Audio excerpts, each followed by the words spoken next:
Good morning, teachers. Hello, apples. Welcome, welcome, welcome. It is a beautiful day to learn some coping mechanisms. I am Principal Suzanne, and I would like to welcome you to our very first teacher collaboration meeting of the school year. We all have survived our first week of school. Congratulations. We have a 4-day school week, and I'm so excited for Adventure Day Friday for all of you to be able to go out, do something interesting, and be able to report back to your classroom and add it into our curriculum. I'm so excited to build this tapestry of learning that we have built at our middle school. And today, I also want to send out thank yous, as always, to some local sponsors who are helping you to enjoy some little snickety snacks and fun things today. So first, in our neighborhood of divergent, wonderful small businesses, thank you for that. 3 of them have graduated from Divergent Middle School, so we're very proud of you. Congratulations on owning a small business. No small task. Way to go, small business owners. So thank you for your support of our school. Shout outs to the following. Okay, we would like to thank our local coffee shop, my go-to drive-through, Rage Against the Coffee Machine. Thank you guys for all of the wonderful espresso drinks and pumpkin spice awesomeness that you have brought to us today. Enjoy all of the fun coffee bar stuff we have over in the corner, so go ahead and grab yourself something to drink as we're talking. Also, I would like to thank our local internet service. They are called Pretty Fly for Wi-Fi. Thank you guys.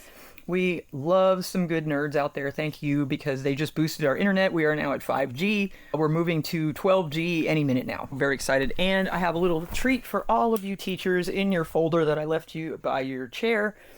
Yeah, the one with all the stickers on it. Yep, you got it. I have left you a gift card from one other local business that wanted to help out. I went over there the other day and was speaking with them, and they said, how can we help you? So I said, this is what we're going to do. So open up your folder, and inside your folder, you will find a little gift to thank you for really hard work this week. I see amazing things happening all over the school, and you now have a free haircut at our local salon called Curl Up and Dye. So give them a call and enjoy that. All right, everybody, I want to introduce you to a new student that we have at our middle school. She's a 5th grader. I'm really excited about new kiddos, so I want to introduce you and do a little teacher profiling this morning and let you get to know a new member of our neighborhood. Her name is Hesse. So Hesse is a great little kid, really fun, so creative. I am working on getting to know her a lot better, but here's what I know from a quick intro that I had recently. But little Hesse absolutely loves dogs. Loves dogs. That's her favorite thing in the whole wide world. She was going on and on about dogs. Clearly, we connected on that, as you might imagine. I've decided that I'm going to have my friend, the vice principal, aka Steve, come on in and be her tour guide for the day. She loves dogs. I think that will be a wonderful thing. I will talk to Steve and get that taken care of. If you see Steve wandering around with Hesse, that is who she is. Make sure you stop and say hello. Now, the thing about Hesse is she is a military kid, which I think is so cool. I love military kids, don't you? They have a great respect for social hierarchy, and they understand authority. They understand the patience of waiting for someone to speak and let them speak their mind, and then they offer their suggestions as well. So she has a wonderful sense of etiquette, very polite. Yes, ma'am, no, ma'am was what she was saying the whole time. I thought that was really respectful. I appreciated that. She also called me auntie at one point, which I thought was very cool. Now, military family. Hesse is an only child, and she grew up in Iceland mostly. Her family was deployed, and she, a little blonde girl, cute as a button, real sweet, lots of freckles. Now, the way that she presents is she may be seemingly a little nervous, which, come on, she's at a brand new school at the top of a weird little mountain. This is a very different kind of school for her, and she may have some hesitation, things like that we just want to work on. She can be a little volatile from her paperwork. We have to talk about the not so cozy stuff. She has had a history of getting upset and angry and acting out, throwing things like that. Diagnosis, ADHD, things of that nature. But I thought she might be a really great member of our team because she's really creative, very, very creative. She's a cartoonist, so we connected there. We both drew some cartoons together, and that was really fun. Of course, she made dogs, as you might expect. She took me over to that AI image creator, and we made imaginary friends on the image creator, and she told me all about them, so that was super fun. Okay, now, the other thing she was telling me, which I think is super cool, is she was telling me about glorts. So I'm going to say that as our word of the week. We are going to adopt that into our Divergent lexicon. Glort, G-L-O-R-T, super easy to say, super easy to spell. And I was like, what is a glort? She's like, I like making glorts. Okay, I have questions. Tell me more. She said, okay, a glort is like glamping. I'm like, okay. I'm like, please take me down this road. All right, glamping, totally feel you there. So my jam.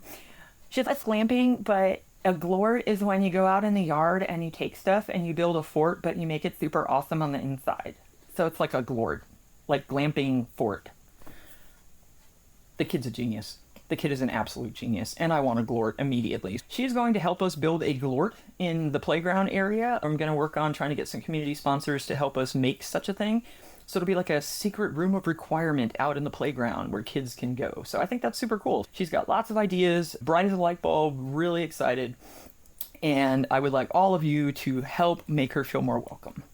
And if you see Steve around, he will be wearing his very cute vice principal little service dog jacket. So he's very proud of that. Make sure you give him some treats. I have left treat buckets all over the school. So grab a treat for Steve or any of other little furry friends that may be along the way. Everybody have a great week. Enjoy your haircuts, enjoy your coffee, and enjoy your 3-day weekend. Class dismissed. Everybody have a great day. So Hesse, I'm on my way back to my office now, and I'm thinking about my meeting. You always want to reflect on that.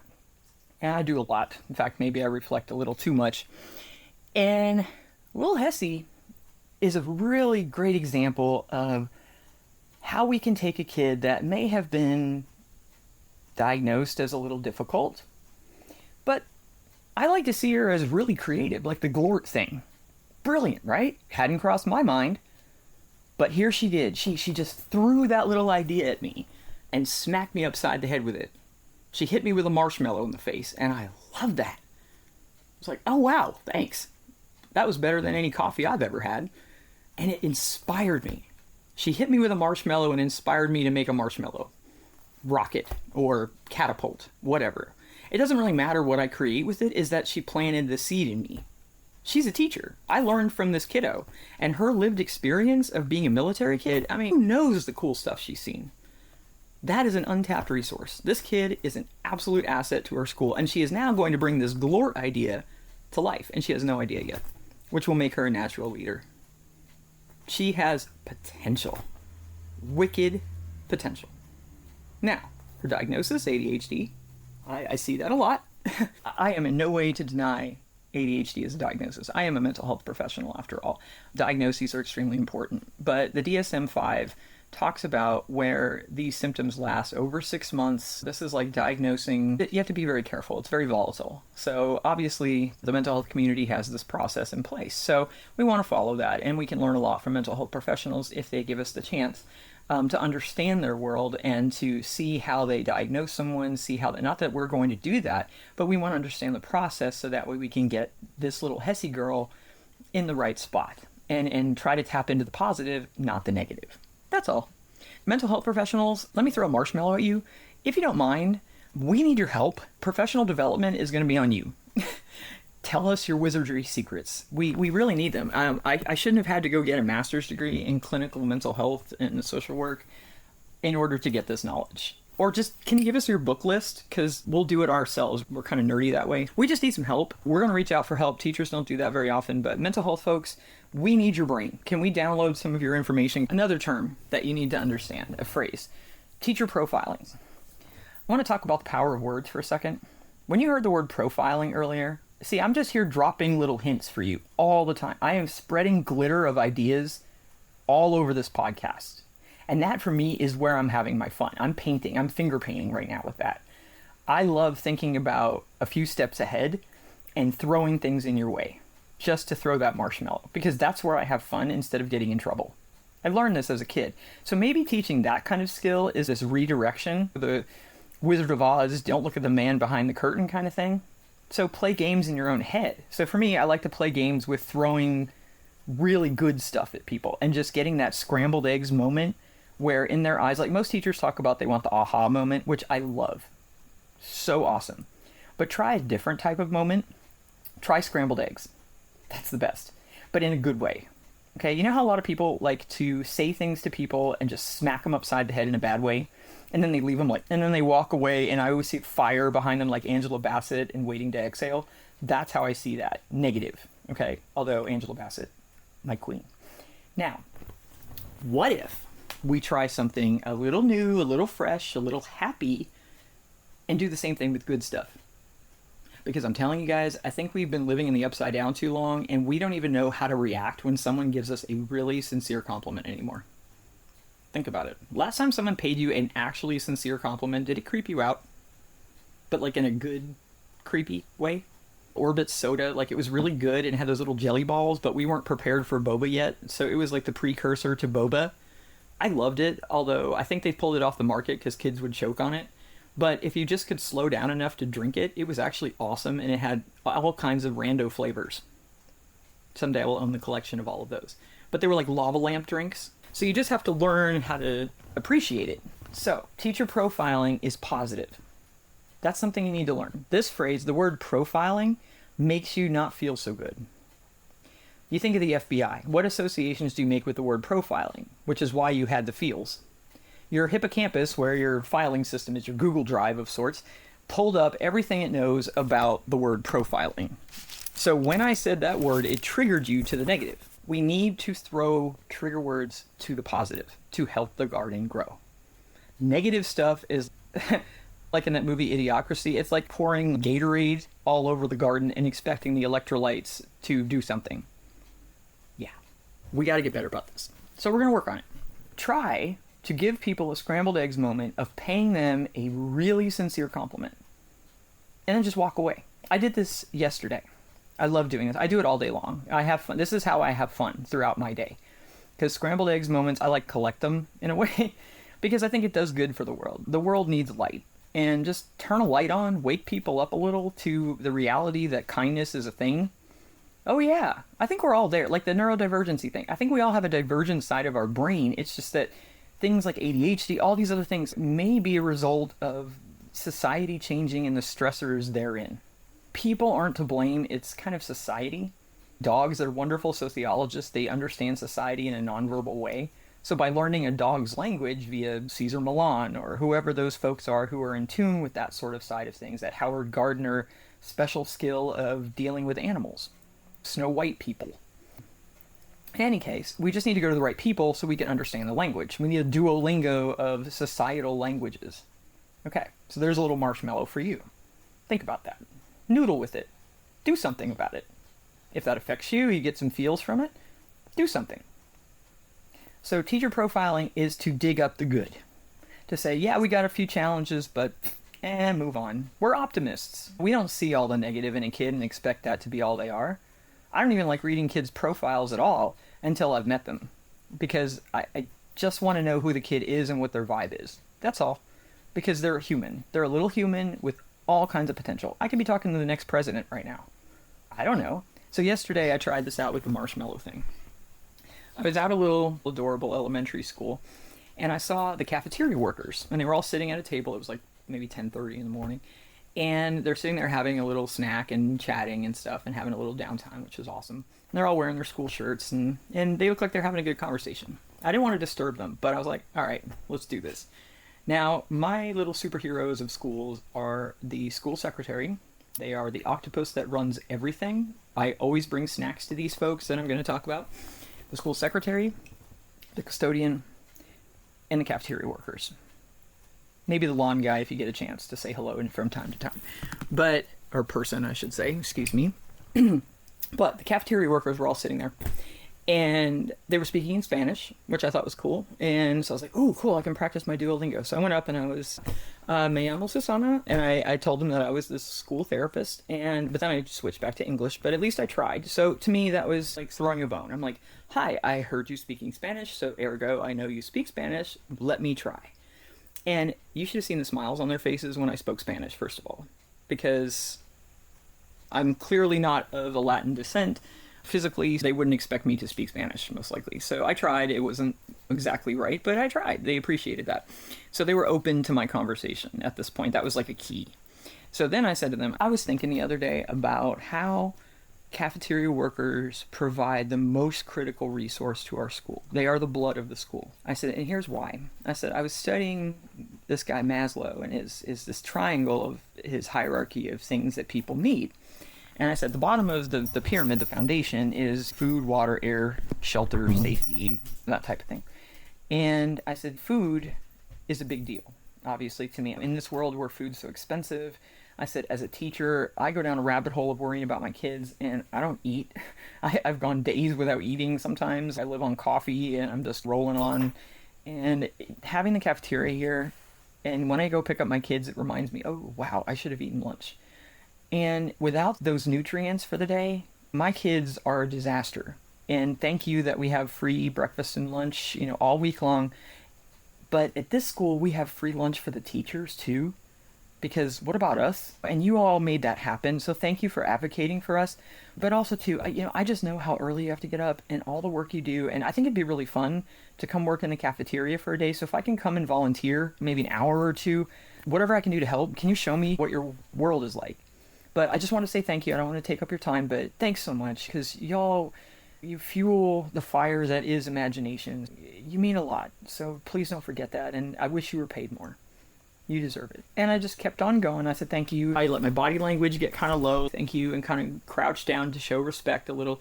And then I smiled and walked off. You should have seen. And then I kind of hid and I looked at their faces. It was awesome. They were like, they had no idea how to process that. But they took a second, because everybody just needs a minute to process sometimes. We don't give that enough. So they took their little minute to process as a group, and they all started laughing, and the conversation continued. And when they said, that was so nice, just, yeah, and they all softened.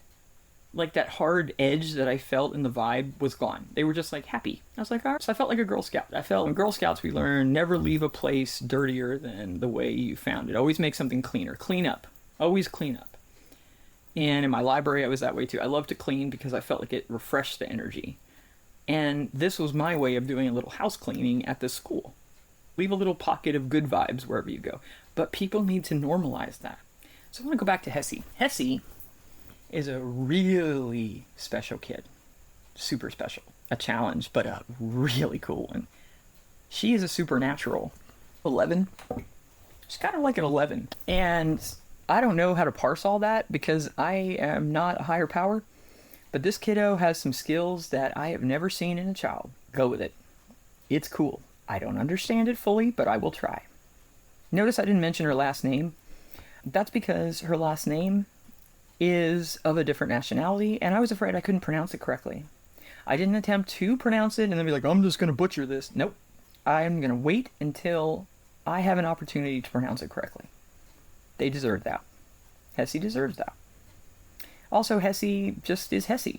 Right now, she's too little to worry about her last name and who that represents. She's just Hesse. Now, she's a supernatural because she can be morphed into other things. She's a shapeshifter.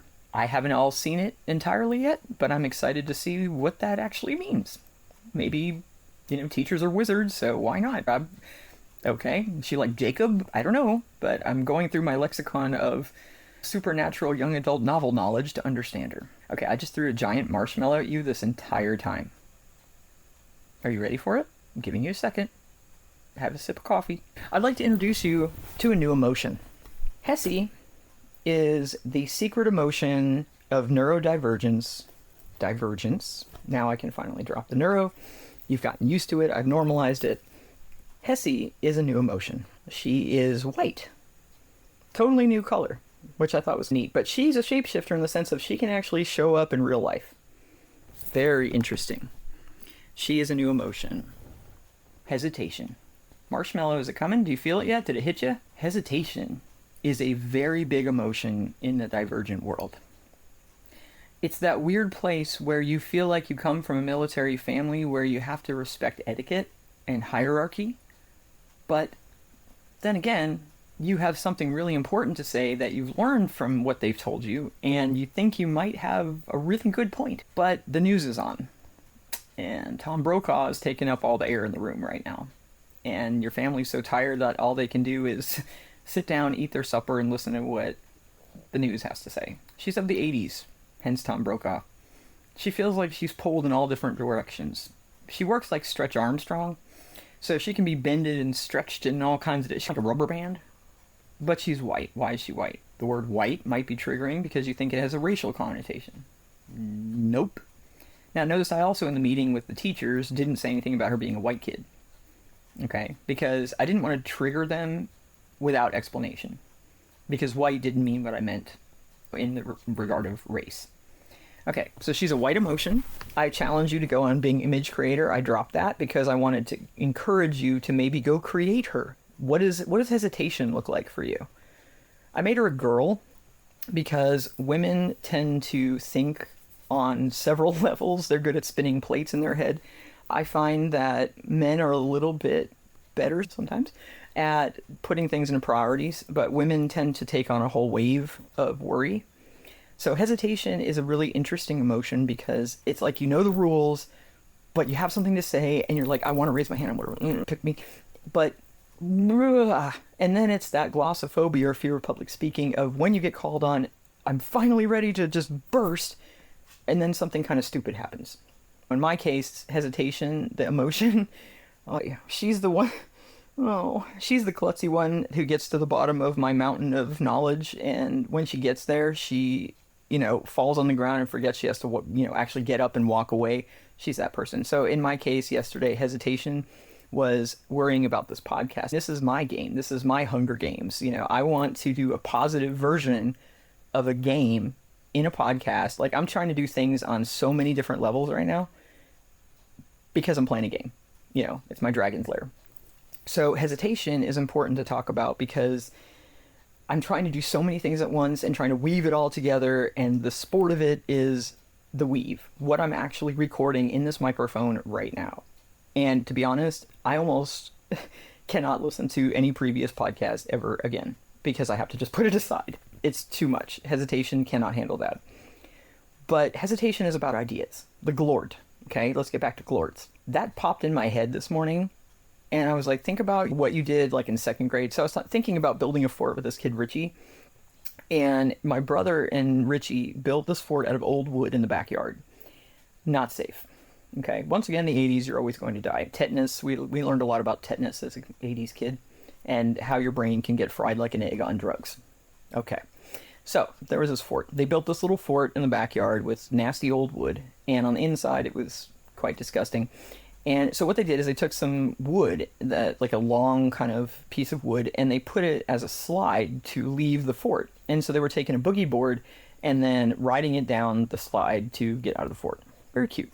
So, of course, my little Indiana Jones type spirit comes outside with my little hat and everything. I'd just seen the movie. I was very proud. And I was like, what's this? And can I play? And, of course, Richie's like, no. And, I wasn't going to hear that. So hesitation was like, so I was all bent on that fort. So I started playing in it, and they were somewhere else, and so I saw the slide, and I was like, yeah, I'm doing this slide thing, because that was the big money right there. Like on Scorpion, that show where all of these glorious nerds do all kinds of crazy, stupid games all the time. It's like that. We love to create games. So anyway, I get up to the top of the slide, and there's Richie. And I see Richie, and I say, hey, Richie, where's the boogie board? And he goes, oh, you don't need it. Bowser. You don't need it. Just go ahead and slide down. I was like, okay. That night, my family was going to have my second grade teacher, Miss Sprinkle, an absolute saint and genius of organization. Talk about a game maker. This lady would plan out meals for the entire month. She had her world tight. Brilliant. Learned so much about organizational skills and how to keep everybody in check. Wonderful mother. Her kids were friends of mine. She was great. Miss Sprinkle, Golden Expo. So anyway, so she was coming over for dinner because they were friends with my family. I was really excited to think that my celebrity teacher in my mind was coming over to have dinner with me. That was really, what are we eating? It was like this huge dinner party in my second grade head. So I knew she was coming. And so I had some hesitation about that and all kinds of things. And I'm at the top of the slide, and Richie tells me I don't need the boogie board. Hesitation is a klutz. Not using her critical thinking because the adrenaline is too high. Anxiety is playing a role here. And since critical thinking is completely shot, you're just like, I'm going to do it. And repercussions, fear, who protects you also isn't there. I go sliding down the slide, and a piece of wood comes off the slide, the wood, and goes directly into my tail end. And we're talking like a massive chunk of wood. Ouch. Ouch. I have lots of scars. It's always great to talk to kids about their scars. You get some really good stories. And also prompts to write essays from. No more boring essay prompts on the board. What's your favorite ice cream? Who wants to write about that? Come on. Tell me about your scar. That'd be cool. Anyway, so now I have this big chunk of wood stuck in my tail end, and my teacher isn't there for dinner. Embarrassment is also a big emotion in my world.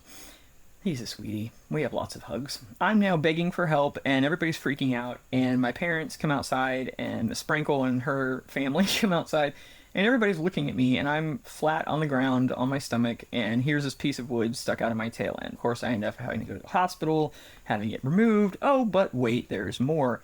Then I have to wear the special diaper thing for the week and sit on an inflatable donut in class for the week, which of course everyone is going to ask me about.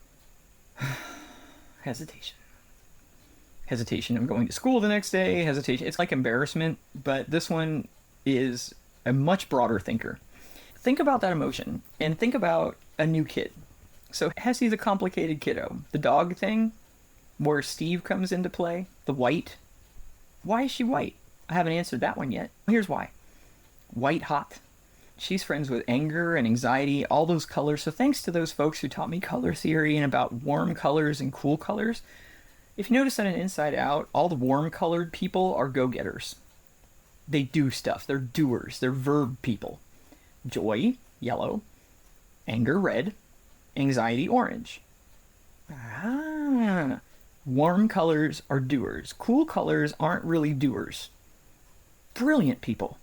Pete Docter, way to go and Inside Out. Golden Expo for you.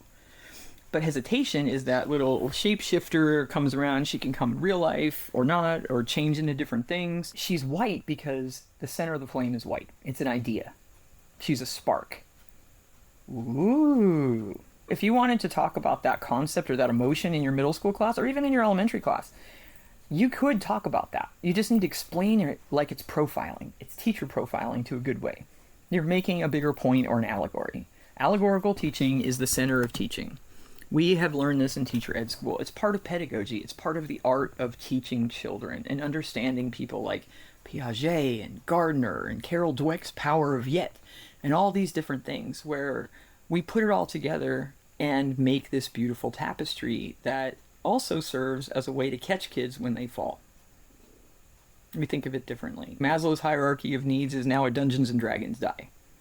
Reimagine, because it's fun. Throw those little glitter bombs all day. Throw glitter marshmallows, whatever you want to call it, doesn't matter. Words, play it. Play the word. Play the label you want to put on it, but to a good thing. But go around and just do something really nice or say something really sincere. Look somebody actually in the eye and be like, you know what?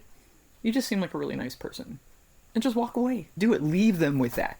Because you're sparking an idea to the positive. Instead of making them feel bad about themselves and be hateful and be like, get out of my way. I don't want to live in that world anymore. I'm done.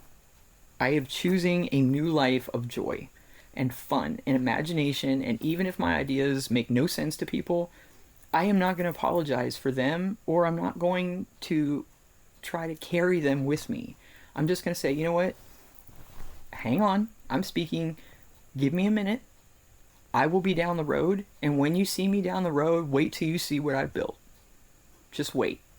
I would like to present, instead of the power of yet, I would like to build upon Carol Dweck's idea and say the power of wait. Just wait. Hold my latte. Give me a minute. Because wait till you see the Lego setup. I have made a domino Rube Goldberg that will blow your mind. But wait. It takes a minute. So give everybody a little bit of time, and let's take hesitation and let her have the time to work through things. Think about what other emotions might spark in your world.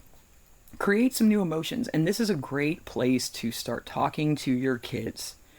I have been modeling how to be a teacher in these last few episodes, and I've been noodling through the best ways to talk to your kids, because we're all teachers. We're not all K-12 teachers, and to those of you, we're going to really get into the nitty-gritty on policy and everything else that you need to know to make this happen. But to parents and families and guardians and all those folks that take care of our tiny humans, thank you. Grandparents especially, we have a lot of those now. We're helping you to feel more safe. We're helping you to understand your kid a little bit better and to bring in that psychology, to bring in that mental health care. Because I'm really proud that I live in a niche where I'm mental health, but I'm also education and the art of teaching. There is a very special place here, this Mary Poppins place, Middle School Mary Poppins isn't about recreating Mary. I am not Mary Poppins. I'm just bringing her ideology to life. The Walt Disney spirit of taking someone's written work, Miss Travers' work, reimagining it, remixing it. Walt Disney is the ultimate DJ of imagination.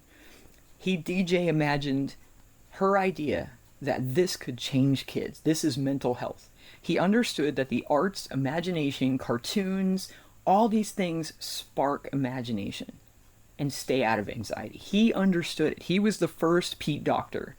Pete Docter, I'm sure, was inspired by Disney. I hope you don't mind me saying so, because you work for Pixar. I think that's fair. Marshmallow. The reason why I go on and on about Disney is because Disney has that pure spirit.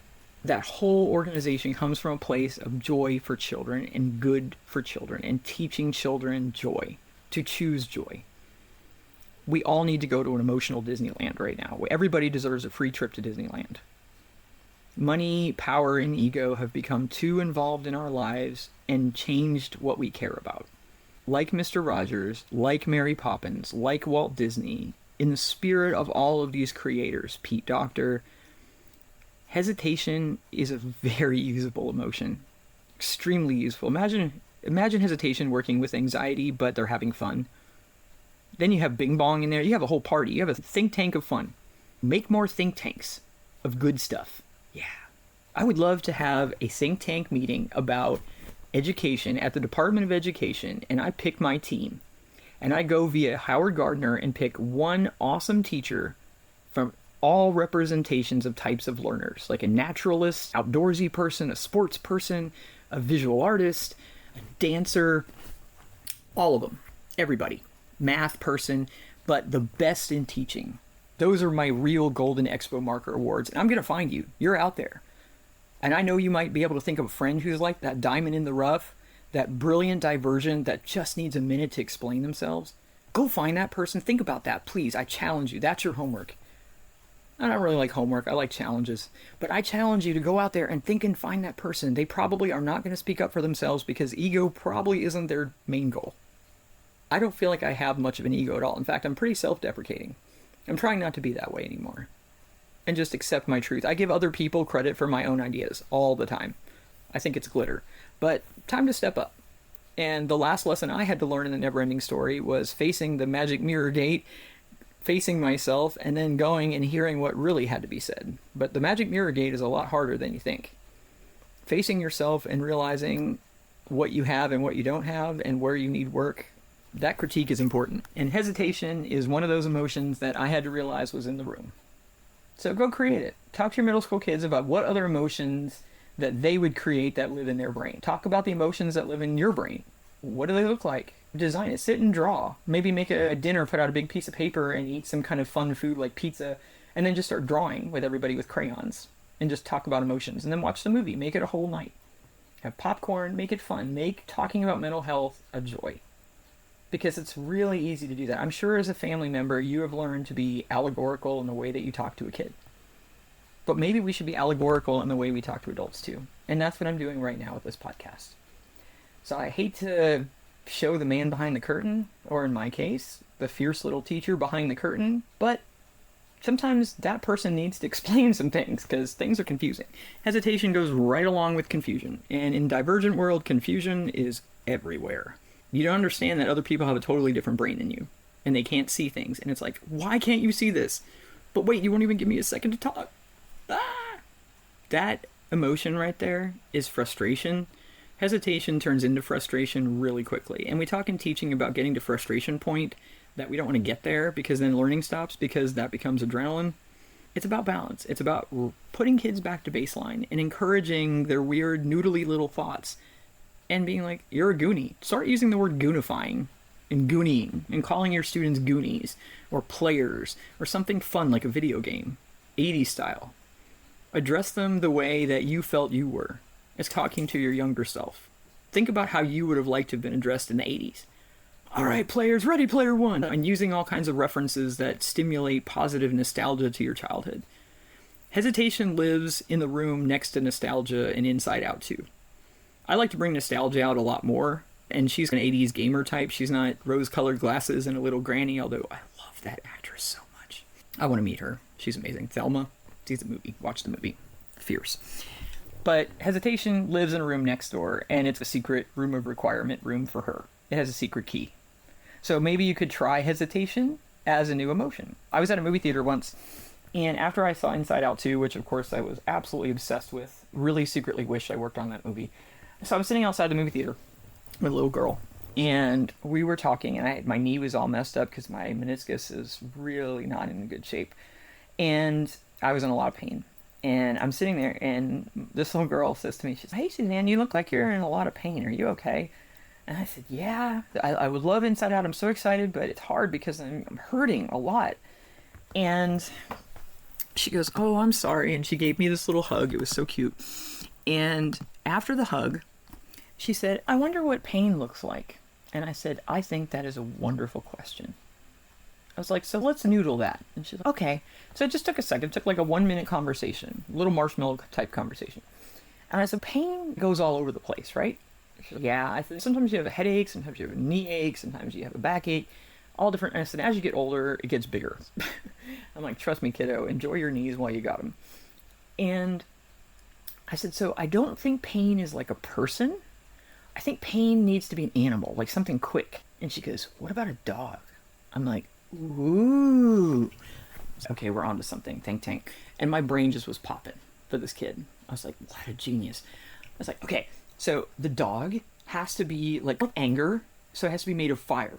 But maybe the dog is like purple fire. When you throw chemicals, there are different chemicals you can put in fire to change the color, which is the magic of science, which is why I wanted to be a science teacher. Wizard. But maybe it's like purple fire, but it comes off his head. But he's a dog, and he's got like really sharp teeth, and he's very undisciplined. He's like an evil dog, like Gmork in Neverending Story. But he just runs around with little sharp teeth and bites everything. But like dogs, you can get them to calm down. So sometimes they're really bad, sometimes they're really good. And it's not so bad. So I went to the bathroom in the movie theater, and I sat in the stall, not because I had to go to the bathroom, but because I just needed a minute. And I went on Bing Image Creator, and I made the dog. And I put in every bit of Boolean information, keyword, whatever I could to make this the perfect dog. And so then I took the dog, it had a background, I put it into Canva, got rid of the background, ran outside to the bench, all within a minute.